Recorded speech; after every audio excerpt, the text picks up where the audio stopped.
আমার মনের ঘরেতে আমি রেখেছি যারে, দু জাহানের বাদশা নবী কামলিওয়ালা রে, দু জাহানের বাদশা নবী কামলিওয়ালা রে।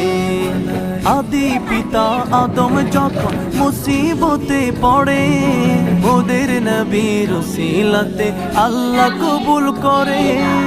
আদি পিতা আদম যখন মুসিবতে পড়ে, ওদের নবীর উসিলাতে আল্লাহ কবুল করে।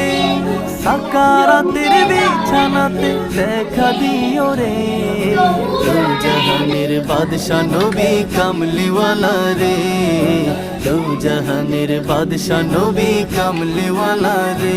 আমার মনের ঘরেতে আমি রেখেছি যারে, দু জাহানের বাদশা নবী কামলিওয়ালা রে।